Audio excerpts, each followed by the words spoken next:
اپنی ضد انا بلکہ عزت نفس تک کھو دی ہے، کیونکہ میں گھر بسانا چاہتی ہوں۔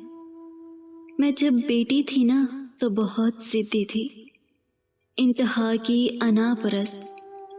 اپنی کسی دوست سے ناراض ہوتی تو دوبارہ آنکھ اٹھا کر نہ دیکھتی اس کی طرف جب تک مجھے منا نہ لیا جاتا اور جب تک میرا غصہ ختم نہ ہو جاتا۔ ابو سے روٹھ جاتی تھی، ابو کا دل بیٹھ جاتا تھا۔ ابو پتہ نہیں کن کن طریقوں سے مناتے تھے، میری پسند کی چیزیں لا کر دیتے، کبھی چاکلیٹ، کبھی گلاب کا پھول ہاتھوں میں تھامے آتے۔ امی سے روٹھ جاتی تھی تو امی پیچھے پیچھے پھرا کرتی، کھانا کھا لو میرا بیٹا، کھانا کھا لو۔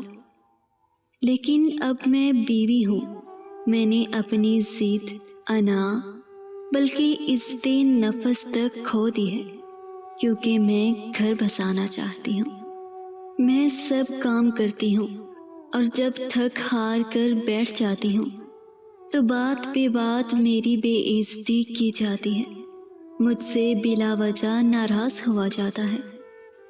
میں صبح سے شام تک بیماری میں کچھ بھی نہ کھاؤں تو کوئی نہیں پوچھتا کہ تم نے آج کچھ کھایا، کچھ کھاؤ گی۔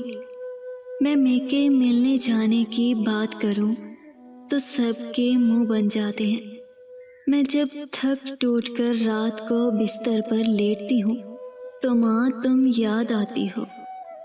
پاکستانی معاشرے میں ہر 5 میں سے 4 خواتین کی یہ کہانی ہے۔ برائے مہربانی اپنے گھر میں نظر دوڑائیں، کہیں ہم انجانے میں خوشیوں کی بجائے غم تو نہیں بانٹ رہے۔ بیٹیوں کا احساس کریں، اپنی ہوں یا غیر کی۔ تو ویورز، اگر آپ کو میری ویڈیو پسند آئی ہو تو اس کو لائک کریں، زیادہ سے زیادہ شیئر کر کے ہمارے ساتھ کار خیر کا حصہ بنیں۔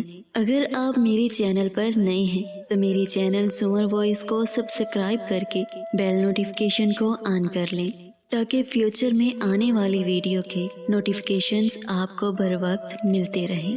اللہ حافظ۔